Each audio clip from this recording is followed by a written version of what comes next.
Welcome to Discussions of Music, Healing, and Consciousness with your hosts Chris Noble and Bill Perotzman. On this podcast, Chris and I offer a spontaneous, ongoing conversation about how music is intertwined with healing and consciousness. We hope this podcast will cultivate your knowledge and curiosity, inspire your own study and practice of the musical and healing arts, and that your contribution to advancing world consciousness will be satisfying for you and transformative to those around you. Let's get started. This is an exciting episode. First of all, thank you to anyone who sat through our 90-minute interview with Garrett Daly. That was phenomenal, man. Really fun. He is so deep. So we're going to go light today. And if you haven't heard the interview yet, please do. Go back, listen to that. Listen to our interview with Maury Zelkovich, too. These guys are brilliant in their field. And to be able to talk with them about consciousness and stuff. But anyway, so it's for us, it's now the 9th of January when we're recording this. And 2024. And Chris has some holiday stuff to share. And this is really powerful, people. I mean, this is going to be more about practical music, but how to use music without having to be like a musician. Right? To just find ways to bring it into your scene a little bit more and affect those around you, because music is a relationship tool. So, hey, bro, it's great to see you. And I want to pick up the recording right in the middle of the conversation we were having right before I hit record. 100%. Well, it's so good to see you too, Bill. You know, Happy New Year, and Happy New Year to everybody, watching this and listening to this, because it is a really special year. I was just sharing with Bill before we started to record that this is also the year of abundance when it comes to numerology, if anyone follows that. And if you don't, just take it as a nice omen that this year is the number 8. So 2024, 2 plus 0 plus 2 plus 4 equals 8. And that number is the number of abundance. I mean, look at the number 8 and just flip it. Yeah, flip it and you've got infinity. It's infinity. So we literally have infinite abundance coming into us. Everybody listening and watching to us is a reason you're here. And part of that is to share the message that this is a really exciting year, an exciting time. And it might be obviously masked with a lot of external chaos and stuff happening. But I really maintain that we're going into a really beautiful place right now. And it's going to come with growing pains, but it's also really exciting. And you're probably going to hear it in the voice of myself and Bill today in our podcast that we're pretty stoked for this new year, and we're excited for life. And I think one of the big things is that we've both had some tweaks in our business and epiphanies that have come through the break to be able to serve people more and to serve you, the listener and viewer, if you are interested in really pursuing and deepening your connection to the creative process, creative flow, and using a modality like music to really deepen your expression and also your connection to even yourself, or what we could call to the authentic, to the organic us, and to God, the source, to God, the universe. Yes, everything. Because music and art is the ineffable. It's trying to put something into the ineffable, and that's what you're connecting to through, music as an example. Or it could be dance, could be anything really artistically done. So, what were we kind of getting into, Bill? Maybe I need a quick reminder as to where we had left off in our conversation before we started to record. But we were getting into a good little rabbit hole there. It's about when people these days in the West anyway think of music, it's something that's out there. Like you listen to Spotify, you put on the music and you listen to it. What we want to do today is to sort of get you more into an embodied place, so that the music becomes like from within you instead of external in. It's from you out. And that could mean playing an instrument, playing a drum. It could be playing at a virtuoso level. It could be playing at a beginner level. It doesn't matter. The act of doing the music that way, whether you're listening or making it, is so incredibly powerful. And I know over the holiday, Chris, you got to see this firsthand with your family and with friends. And I have infinite stories about the same kind of thing too. So if we start there and just share with people some innovative ways, take music lessons, right? That doesn't fly very far in the West, but when you explain what making music is all about, that's totally different than trying to become technically proficient on the cello or something, right? And I think there's a new wave right now, because of technology, especially, where people are like, yeah, why not just create some music? Software is so inexpensive, if not completely free, to be able to use. GarageBand as a first example. That's been around a long time. Still free. very accessible. You can easily put professional quality stuff out there with Totally. GarageBand. Their AI And drummer is over the moon. It's just it's really good. Like, I know they really good. I'll give Apple total kudos on that one. They've done a great job with that program and that software. And of course, then you want to upgrade that, and to get to more professional, then you just move up to Logic, which is what I use.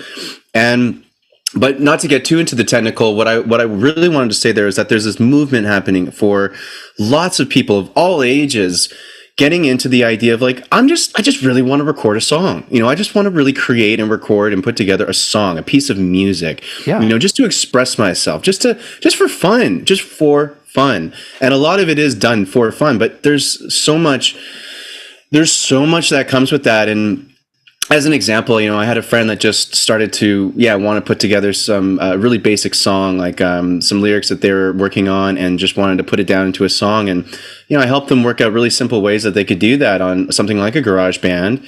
And after the process was done, it doesn't matter about the quality of it, really, at what you get at the end. It's the fact that you went through it, and then you have this tangible piece at the end of it in the form of a song.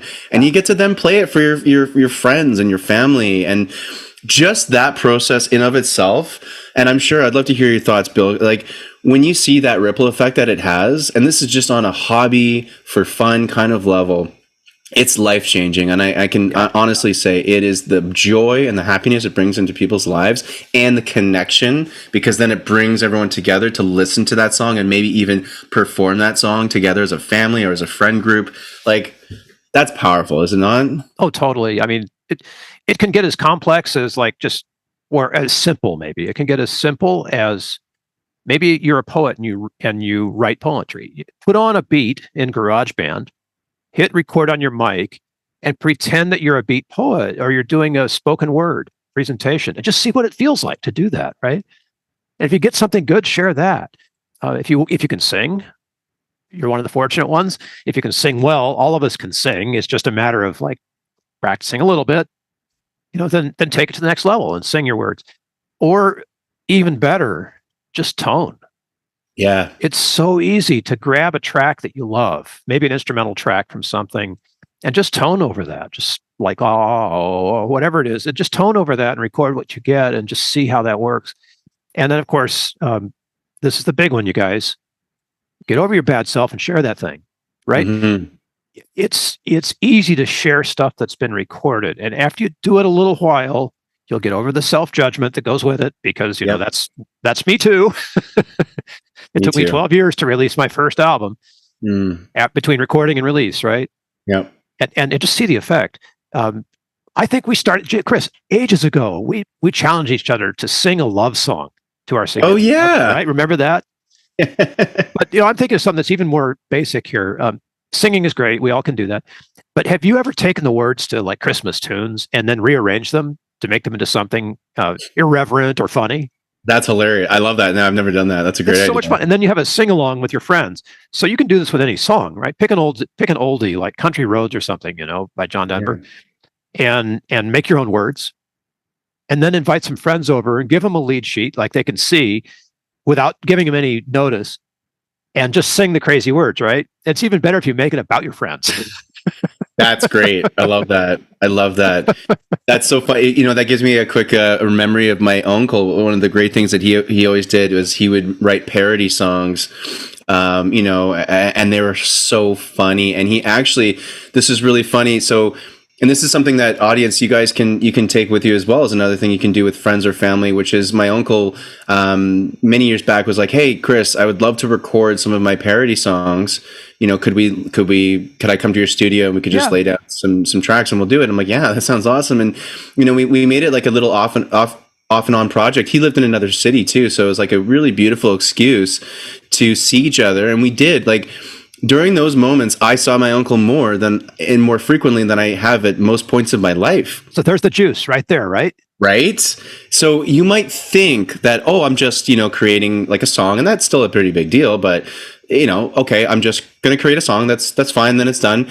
No, you're also creating connection with the people that you're doing it with. And if you're not doing it with anyone, it's the people that you show it to afterwards that you're creating that connection with. And really, the part about it that feels the best and what's so lovely about it all is the love and the connection that you get through the process of creating music. Yeah. Ultimately, that's what it's all about. Like collaborating. Even if you're just, I don't want to say that. That's the wrong word. Even if you're the engineer in the booth, you're part of the creative process, because that engineer is the audience for the talent that's making it happen. And that relationship is it is a creative partnership. It's a creative collaboration. It's not just two of you digging ditches together, which is also amazing, because if you ever dug ditches with somebody for more than a day, like I did back in college, you build a camaraderie out of that. Well, it's the same thing with music, although it opens up other ways, with music, because it opens up mental, emotional, physical, spiritual, the whole thing, that I talk about here all the time. And those connections last. Like those musical connections, they just last. Yeah, and then the piece of music that you may have created also lasts, for the most part. If you've if you've taken it to that next level and you even put it on something like Spotify, which we can all do now. It costs barely anything just to put your music on a professional platform like that, which is really fun. I mean, it's really fun for me, even as an artist, to be able to talk to Siri and tell her to play my music on Spotify. I mean, it's just, and I was waiting for her to turn on my phone when I said that, but she didn't this time. But yeah, like it's been really fun to, challenge yourself to put something on the actual web. It doesn't have to be Spotify. It doesn't be as official. You can use other platforms. Or SoundCloud or SoundCloud's great out there. Yeah. Yeah, there's lots of options. Bandcamp is still there. Bandcamp is still there, and I've actually been sent to a couple of people's Bandcamps recently. So try that stuff if you don't resonate with the big platforms. But when you get your stuff, even you can go old school and record this on, a vinyl or CD or tape if you want. A CD Baby will make vinyl, dude. And then CD Baby is a great company to look into. I have literally used them to print my CDs and to do my online digital distribution. And they're one of many. There's DistroKid. There's other ones that I'm completely blanking on. Right, those are the two that I've used, is DistroKid and CD Baby. But there's other ones too. Do your own research, have fun with it. But the whole point I was getting at was that when you've put it out there, then you have something tangible to play years down the road. So those parody songs my uncle did, well, 2, 3, 4 years ago, later, I'm at his house, and I think it was Christmas or I don't know, some holiday. And he has this funny look on his face. He comes to me, he's like, "Hey, Chris, I'm going to play something for you." I'm like, "Oh, okay."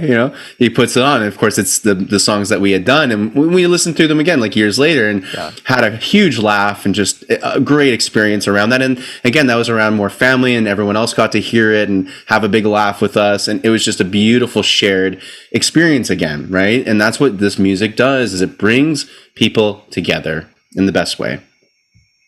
The other day we were, as we like to do, my wife and I were sitting around looking at social media, independent social media. She's on Instagram and I'm looking at something in LinkedIn or whatever. And she says, "You got to see this." So she had found a reel on Instagram, and we'll share this in the notes, but she'd found a reel of a group of people, I guess, somewhere in Manhattan. And they get like 200 people together and sing in 6-part harmony arrangements of all kinds of music, but vocal arrangements. And they do it in a gymnasium. And the videos are so cool because the person who's taking the video is walking around amongst all the singers, and all the singers are always in constant motion, walking around together. And so you're not like standing with a group of basses and singing the bass part, right? You're in motion. There's no auditions, just they give you the music, you show up, you sing. And Chris, it is magical. I'm getting chills right now. It is magical just to watch the video. Like, because, you're walking around, you're hearing individual parts, and then they walk out and like stand in the bleachers and you hear the whole thing. 200 voices singing in 6-part harmony. It is beautiful. That's transcendental, like that. It's an incredible. Can you imagine doing that? I almost went to something like that, and I regret not going. I definitely got to do something like that in the future. But there's a thing when I lived in Toronto called Choir. Yeah, and like they're that. pretty big. Yeah, like I think they've gone international now, and they did a lot of them in Toronto when I was living there, and it was this exact same idea. You'd have like 100 or more people in a club or in a wherever they would host it. Sometimes they would get celebrity musicians to actually come in and guest conduct and like lead. Oh, nice. Was like, you know, I think Rufus Wainwright was at one, and they sang like Hallelujah. You know, it's I'm just like, oh my gosh, like how cool would that sound? I know. You know? So, but we can do this at home. I want to hear about your holiday work with friends and family doing musical stuff.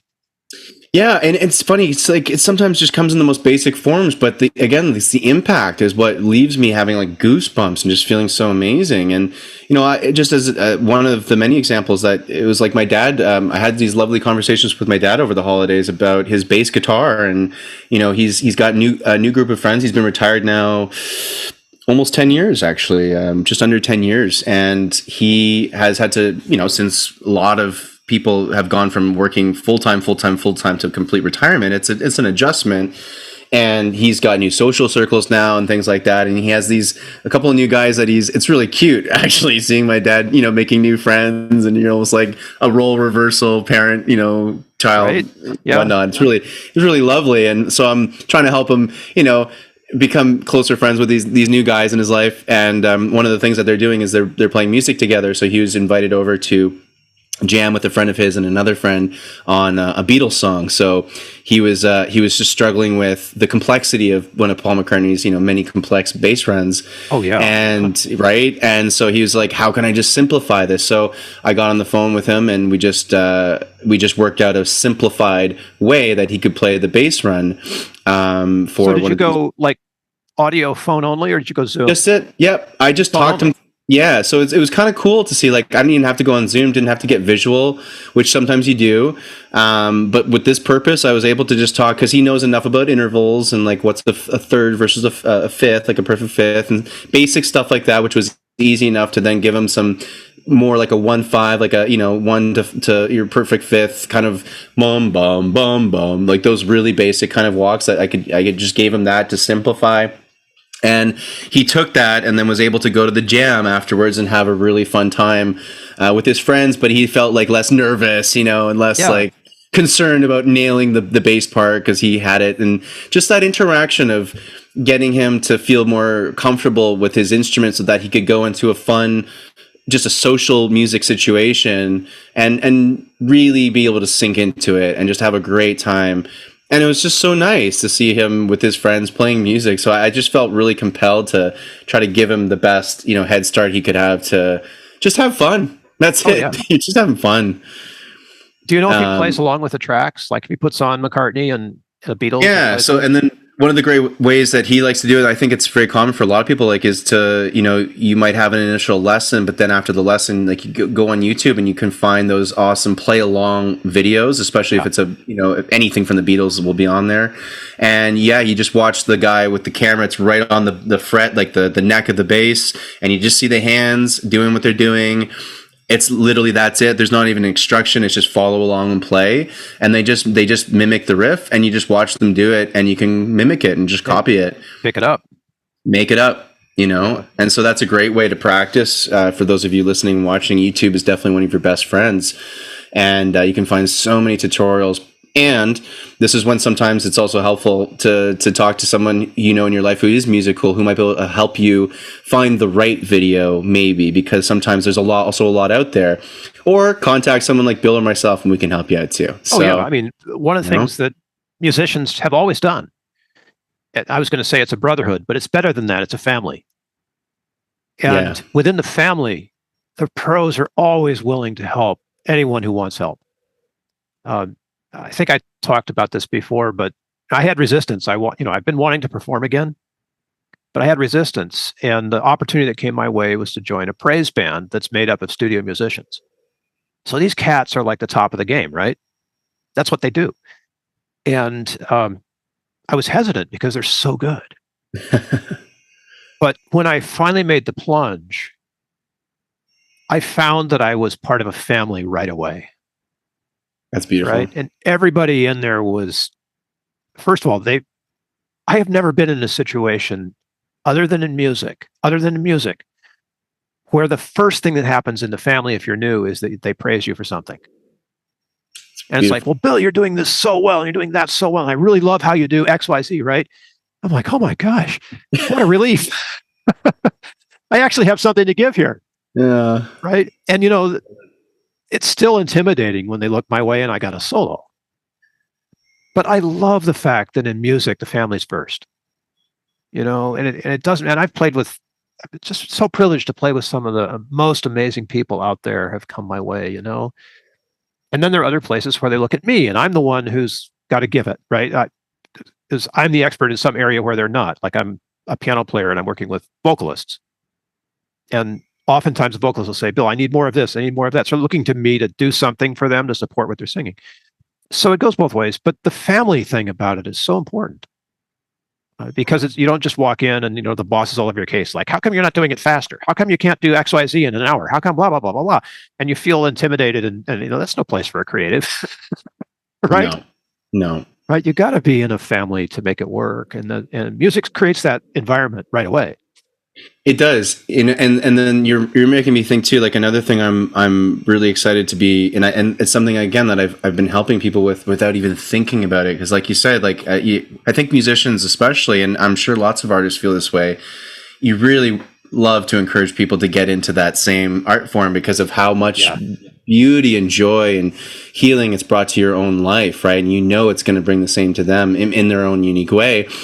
And for me, I remember the whole process of starting and creating a band and then having a band it's like starting and creating a family, right? Yeah. In that way. And it creates such a beautiful dynamic. I remember for years in like starting in middle school and then into high school, I was obsessed with starting a band, and I was just anybody I could find. Didn't matter if they didn't play an instrument. I didn't care. I was like, do you want to be in a band? Do you want to be in a band? And it took some time to find the friends that I could finally like just literally coerce into getting into a band, because they're all a bit more timid musically, understandable. Oh, sure. And right, but I just was like pretty relentless, and I think the enthusiasm won them over, or it was that I just exhausted them and they gave in. Either way, gave in. But you make a good point, because even seasoned professionals like you and like me, we're still intimidated. But I've recognized recently that where my resistance is where I should go. And I'm saying should on purpose because I can should on myself, right? I can't should on you, but I can should on myself. So when I see resistance, it's like, oh, especially if that's related to creativity. You can't push the bounds of creativity unless you're willing to walk toward your resistance with purpose. And so I welcome that stuff. But just so y'all know, if you're starting to play the guitar for the first time, and you're feeling intimidated because other people in the room are better than you. I'm this way with dance. Rebecca, my wife, is a professional dancer, right? So when we dance together, I'm always like, oh, geez, am I doing this right? I feel that. So, but that's the point of growth, right? That's the place where the door is open for you to walk through it if you take the opportunity, and you might wind up in a band with Chris. Exactly. Right. And you're right. Cause like the growth just does not happen in comfort, and comfort's beautiful at times. We need that too. Our nervous system needs it, obviously. Oh, and we need falling to push back into music, when you know how to play the tune and it comes up and you're like, oh, I could kill this one. Right. It feels so good to just sort of relax into the groove on those songs. It is really fun. And that's right. Where the practice, that's why half the time it motivates me to practice, just so I can get to that place where I can fall into it and not have to think about it and just really enjoy the process. Right. So how does somebody who, has, and this happens all the time, well, I'm not musical, Bill. How do we get a person in that place over the hump? Hand them a drum or sing 4-part harmony with them if we can find 2 other people? Yeah. What's the magic for you? That's such a good question. And it's definitely going to be individual for everyone going down that path. What I have found personally is the first thing I'll do is ask what kind of music really lights you up. And I think that's something similar. I know that's one of your wheelhouses, Bill, is just really finding out. Has anyone ever said modern classical piano music? This guy, me. I love that. It's like one of my. I know, right? Yeah. Neoclassical, as they Yeah, call yeah. it. Stravinsky. Yeah. I want to play 12 tone. No, no, it's for regular people. Okay, so Yeah, regular for people, normal, not weird normal people. musical nerds.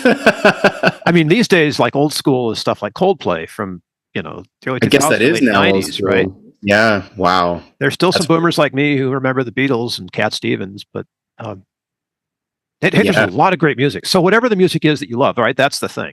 So you find, so I asked them, like, what do you like, and then I get more into it. What do you like about that music, on a musical level? Like, is it the drums? Maybe is it the piano? Is it the voice? And then what have you always kind of thought? What was that instrument in your mind throughout your childhood or growing up that you're like, oh, I would love to play guitar. I'd love to play drums, or whatever Yeah. that answer is. Like, what was that dream instrument thing that you wanted to do? Okay, because you want to try to find the thing that lights you up the most, because that's what's going to motivate you to get through the learning curve of the instrument. And then once you find that favorite instrument that you're like, yeah, really want to do this, then I highly recommend starting with learning your favorite songs in the most simplistic way you can, and try to pick, obviously, easy songs to start. But start with your favorite, with like music that really gets you excited, so that no matter what you're practicing, you're applying it to something that's fun and that's playful, and you're still playing music. You're not working the music. So you want to have that. Like, what kills a lot of people in music lessons is when it's just theory, technical, and then you got to learn like the assigned pieces and songs. Where I'm just like, I have no emotional attachment to Bach. I mean, there's certain Bach that even as a kid I actually got really into, but that's just because I really do love classical music. Most people, not their jam. So you got to find what is. And when you do, that's where I would just focus, and what you practice is your favorite music, is your favorite songs. And then that can lead to wherever you can start to jam. And that's another thing too, depending on the instrument, you could really start to jam like right off the bat. Piano is a great example. Just play the white keys, but play them with intention and feeling, and see how each individual note, and then when they harmonize together, how does that sound? How does that make you feel? And then where do you want to move that? How do you want to move that idea continuously as you play different notes? And then you start to, when I was like, 5, 6, 7 years old, I'd come back from school and I had no lessons yet for piano, but I was just intuitively hitting notes, and I'd be like, oh, that A minor thing sounds really cool. I didn't know it was A minor at the time. But like the difference between different chord voicings, and how you start to really feel this by doing it, and just by experimenting and improvising. And I found that more fun. So just try to focus on the fun more than anything else. Yeah. And don't be discouraged by the technical stuff. Yeah. Because the technical stuff, we all have to do that. It'll take you're time. playing the kazoo or, classical piano, whatever the most complicated thing is you can think of. Don't be discouraged, because it's all in there. And with keyboards these days, you don't have to worry about what key stuff is in, because you can transpose on the keyboard. Like if you master chords in the key of C, you can do 4 chords in the key of C. You can transpose your keyboard so that you can play along with anything that's out there recorded. It's true. Just using what you know about the key of C. You can be a key of A, F sharp, doesn't matter. Keyboard handles the transposition. You get the satisfaction of being in the music, That's so true. without having to learn to redo your chords in F sharp, which is what I'm doing right now. So thank you very much, everybody that loves sharps. So much fun. Yeah. And lucky for if you want to be a percussionist, there's a little bit of a different track there. But what Chris is saying is the same thing, right? You need to have some proficiency, and the technical stuff you have to do to get there, to feel satisfied. It's going to happen to all of us. But even if it's a hand drum, follow the YouTube videos and learn how to make that djembe sing in 6 different ways, whatever it is, and then get on board. I love playing the cajon. Yeah. You have a bunch of cajon players up there, and then there's other things that are totally simple, like the melodica. Is that back to stay? There's so many major acts who use a melodica now. Yeah, me too. I'm one of those. Right? And that is totally easy, and you get the breath side of music too. For those that don't know, a melodica is basically like a tiny little piano keyboard that you blow into, basically. And it sounds like a harmonica had a baby with an accordion. Yeah, that's right. something like that. Yeah. And they're cheap. They're technically a kid's instrument, really. And that's usually where I find them at my local music store.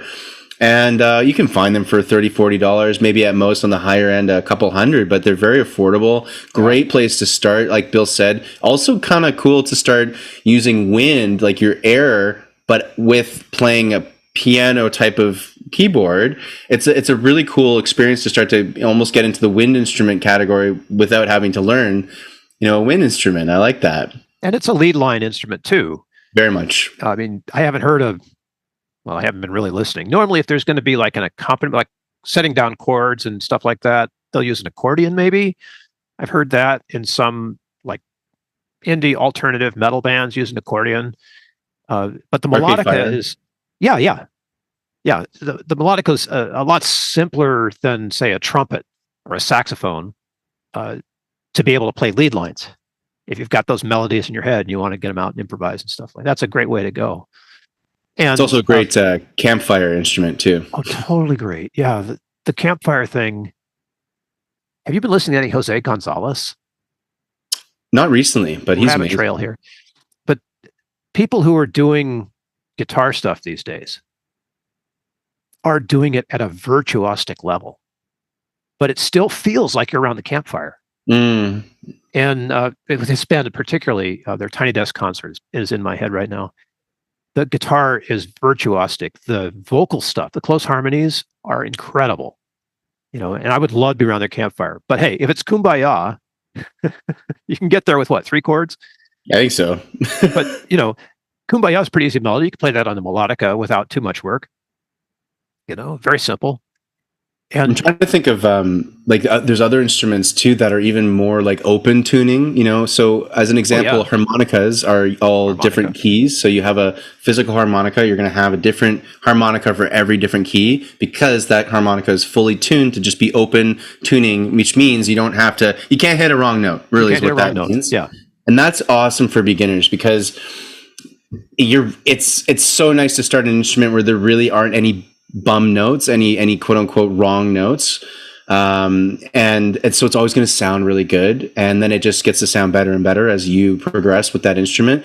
Other examples and let me know, Bill, what comes to your mind. But I think a lot about, I love the hang drum, also known as, hand pan. It's the same kind of name. And there's obviously different models for these. And we've seen they're like that tortoise shell UFO shaped device. They sound so beautiful, very, very popular in the yoga meditation world. And they're all open tuning. And they're really fun because they're so rhythmic and they're very percussive, but also very melodic.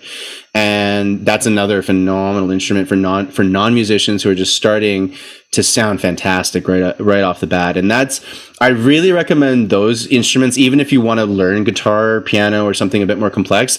Have one of those going on the side, almost as that antidote for the frustrations that will absolutely come up when you're learning a new instrument. Because those are just growing pains. I mean, they're complex for that reason. Part of how it works, Exactly. And the learning curve is very satisfying if you don't set a target that's too far. Yes. Like set near-term targets that let you feel like you've accomplished something, without having to play like Jose Gonzalez. Exactly. Right? Yeah. Exactly. And maybe you get brave enough to where you can lay down your own accompaniment, drum, get a cajon or whatever, hand pan to give yourself some sort of harmonic foundation, and then sing over the top. Even if it's just on an ah or something, but sing along to yourself and see how satisfying it can be to make those tracks, or bring in your friends. Exactly. And if they're like, oh, well, Bill, I don't know how do I get different instruments and stuff if I don't have them? I'm like, well, this is why GarageBand, I'll just use that as the example, the free software. It's got all these software instruments. So all you need is a MIDI controller, MIDI controller. And look this up, guys. They're very cheap, very affordable. And all that is exactly, it's the piano. And you plug it into your computer and it just sends to your computer information, basically, and you can play any instrument you could possibly want on that keyboard through your computer. So if you want drums, you can play the drums on that keyboard. If you want trumpet, etc., strings, all of that, even voice, other things, whatever it is, you can play that. And then now you can create anything you want. And that's why it's so accessible now to create music. And then why not? the amount of fun that, even for me as a kid, just messing around in GarageBand was just one of my all-time favorite things to do getting home from school. I mean, it's just it's a fun thing to do at So the what end do of we the day. do? What do we say to people who like, I can't create anything. This isn't for me. They're more they want to consume more profoundly. They want to listen more profoundly. What do you do? And I'm asking this question because that amazing commercial that came out, it's not actually even a commercial. It's 5 minutes long. Chevrolet, which, okay, go Chevrolet. They haven't done much good in the few years, but this one, so there's this commercial out there. If you haven't seen it, I'll link it in. Grandma has a memory issue, right? And the family gathers at grandma's house for Christmas. And she's having a bad day and nobody knows what to do. Well, one of the daughters decides to take grandma for a ride in the old Chevy Suburban, right? So they leave the farmhouse, they go out to the barn and they get in this car and they put in John Denver, which is why John Denver's on my mind, Country There Roads. we go. Great song. And grandma changes. And of course, they drive around, they see all the places. And as they're taking this drive, grandma's coming alive, right? And we know the science on music is that music and memory are so closely related. It's way below the cerebellum. It's brainstem stuff, right? So by the time they get back, grandma's happy. So you watch this commercial. But the point is here, they're doing this through listening. And the skillful connection of, resistance, grandma with her memory issues, with opportunity, John Denver's music, and being in the places, right? And results in grandma coming alive and being able to enjoy the family celebration. Marvelous stuff. So if you're in that place of like, oh man, it's too late for me to learn to play the kazoo, right? For whatever the resistance is, if the resistance is that big, how can we get people to engage more deeply with their music? What's the magic there? Such a good question, Bill. There's going to be some suggestions we'll definitely throw at you guys, but I'd ultimately say too, like, this is sometime, if it's really important for you audience too, this is where you can spend a little energy and potentially some of your financial energy on talking to. It doesn't have to be Bill or myself, but you can definitely reach out to either of us to talk about this. Find other musicians maybe in your life, in your network, who you can have these conversations with, because that's ultimately going to really, really help to have a person in your life to kind of be a soundboard, to be like, I really want to do this. Here are my resistances coming up, and like, how can I get through that, right? So really having an actual person, it doesn't matter really who, but just finding that person that you probably can think of in your life that might be someone you can talk to about this would be a great place to start. The second thing I'll say before even getting into the pragmatic steps you can take is to find a collaborator, perhaps. You don't have to, but when you have one other person or more that are now kind of you're both accountable to each other to be perhaps learning this instrument, so that maybe you can play together, right? Maybe that's the end goal, so that one's learning bass and others learning guitar. Maybe you're both learning guitar, doesn't matter. And so then you can eventually play some songs together. That's kind of the purpose of learning. That way you now have an end goal. You have somebody else who's going to be holding you accountable because they're learning, and then you can grow together. So it's fun. Feedback. You're kind of on the same page. It's like when we were in music school, Bill, or, you're probably around your peers of similar-ish skill, roughly. Mm-hmm. And so it just feels like you're progressing together with one or more people. That is very motivating, and I find it can make it a lot easier than just going about it on your own. So my first suggestion is immediately just to surround yourself with some people that can get you to start thinking more and to get you into those depths. There's pragmatic stuff, but what do you think about that, Bill? Oh yeah, I'm down with that. As you were talking, I was thinking, if you don't know anybody, get on the internet and find your local music therapy organization. Sometimes they're for profit, sometimes they're not for profit, but most of them offer a volunteer capacity in some way. You show up and say, I know nothing about music, but I want to volunteer. They'll find a way to get you in, right? Or you show up and say, hey, I'm a concert pianist, I want to volunteer. They'll find a way. I'm thinking of one that's up in Canada. I think they might be in Alberta. Correct me if I'll post the link, but Room 217 Foundation is amazing. They teach regular people how to bring music into care facilities in Canada with a purpose of helping people in care feel better. And it's a marvelous thing. Room 217, I'll link it in. But there are others like that too. Here in San Diego, Resounding Joy is a big one for volunteer stuff. And they will teach children how to be, like music therapy proteges, right? When they're kids, high schoolers and up. And I know that those opportunities exist. everywhere because, first of all, music therapy is powerful. And to engage with someone who's a licensed, credentialed professional in that space can help you grow your musical skills, and at the same time have the rewards of being able to offer those skills in a structured way to people in care that need them, that need that experience of hearing or participating in music in some way. So, two great ways in. Look for the links. I'll put the links in there. I love that, Bill. I'm going to add to this. So I just quickly hopped on my web browser to help you guys out here and find some more solutions for you to meet other musicians and potentially either teachers or mentors or just, again, people like that. And I'm going to still offer, once again, if you guys do feel any connection to Bill or myself on this level, feel free to reach out. And reach out. I answer my own phone, so.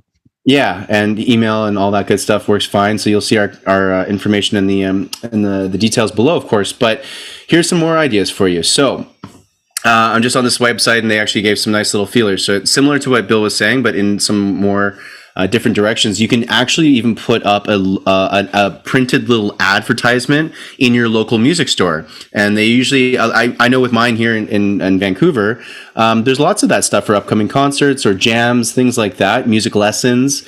So you could actually say, you could put an ad for yourself being like really excited about learning piano, but want to learn with someone else, whatever you're looking for. Yeah, you could actually do that. I was like, that's actually a cool idea. I like that. A couple of other ideas.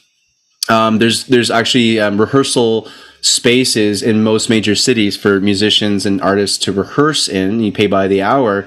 A lot of these places have these bulletin boards too. For sure. Same kind of idea. Or Guitar Center, like the bigger ones will have an online thing. And then that's where I was getting to the next kind of thing, right? Then there's the online section. Another thing too are open mics, though. As another thing especially for new creatives getting into this for if you're new to, and especially if you're looking to get into live performance for music, but want to just dip your toes in lightly. Open mics are a great start. Really great way to go there. And for any information on that, you can consult the great movie, which starts and ends with an open mic. So I Married an Axe Murderer. Remember that? What is that from again? I'm sorry, I forgot. It's Mike Myers. It's yeah. And he's a I don't know. Is that Wayne's World? It's it's kind of like a spin-off of Wayne's World. It's San Francisco, and there's anybody who knows the city is going to know the place, but there's a coffee shop there. It's famous for beat poetry. Oh, awesome. And open mic night and stuff like that. But it's encouragement. You can get a feel for what that looks and feels like. But there's plenty of poetry jams around. And oftentimes there's a bass player playing an upright bass or a drummer accompanying the poets who speak. They usually have like and some of these jam nights they'll have like a house band. Yes. That's like a solidified band. Yep. And then they support whoever wants to go on stage and play one of their songs or something like that. Yep. It's so cool. And that, if you're, let's say, a vocalist and you don't have the instrumentation to really back you up, there's a great, again, free and accessible way to see what that would even sound like. And it's the most natural form of networking. I find with musicians, the best age-old, I don't think it'll ever change, way that musicians network the best is to jam. You just play together. You just play together. It's always how it works. Unlike Chris and like me, a lot of us musicians are very introverted, and the only way we communicate is through our instrument. Yeah. And after you establish that musical camaraderie, then sometimes you'll get a conversation. Yeah. But, the camaraderie comes first in music. It does. So, make that connection. And it's really fun. This summer when I was playing a lot of festivals, I'd find before I even introduced myself to some of these musicians, we had already just jammed for an hour on stage. Yeah. And I felt such a connection before I even said, hi, my name is Chris, Yeah. Like there was already such a beautiful connection just because we musically communicated, and it is such an incredible space to share with people. For those listening who have yet to experience that kind of musical synergy that you can have with another musician, that's one of the most magical experiences about the musical journey. And it's so fun. If you haven't, buckle up. It's a beautiful, beautiful experience. There's a couple of online resources I'll just remind you guys that you can also look into. There's apps now being created. There's one called Hendrix that's kind of like a dating app, but for musicians. And there's other ones like Vampr, VAMPR, similar kind of idea where musicians basically, there's one called Muso Finder. So just go on your, look what resonates with you, but there's literally apps or Facebook groups or even on Craigslist, things like that, where people also will post and you can connect with other musicians. So there's Probably lots, like, Meetup. I mean, there's tons of stuff. musicians have found a way at last. Finally. And that's Get why out. there's like I feel like there's like a sort of a renaissance almost happening for a lot of people that aren't necessarily like you or me, Bill, where we've made our life and our living and our income based on this. That does not need to be your case if you want to still get into music. And honestly, for a lot of people, they're getting into it kind of like a lot of people are getting into podcasting because it's fun. It's fun. And it's interesting. And the technology's there. It's really easy to start doing it. No boundaries. There are like professional music support groups you can join too.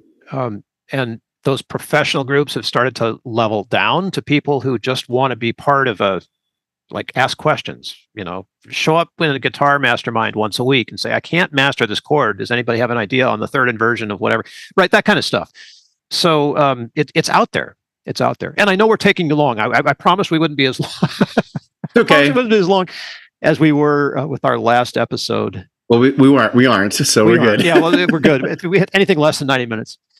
So let's wrap this. I mean, thank you all for listening to us. I want to mention Ancient Mysteries Unearthed. If you haven't had a chance, take a look at that amazing podcast that Chris is doing for us.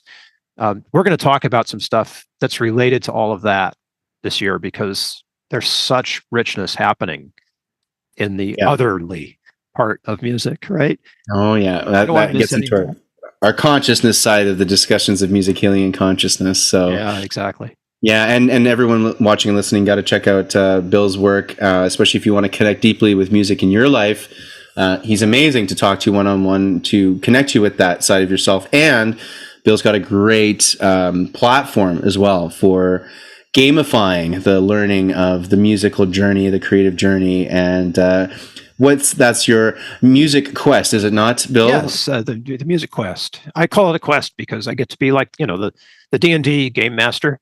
I get to guide people through this adventure of discovering their music and I like the idea of role playing. I'll have to think about that because I'd love to do a role playing musomorphic quest. That's a cool idea, right? And they show up with different musical skills. But anyway, I know we're getting long, but you've sparked my creativity, my friend. I love it. That's what these podcasts are all about. So thank you so much, everybody, for tuning in to another episode of just this podcast that brings me so much joy to be doing it. So thank you, Bill, as always. And it's just such a pleasure, my friend. I love doing this with you. And I'm so excited that we're now in season 3. Season 3. Rocking it, man. We survived the pandemic by talking to each other.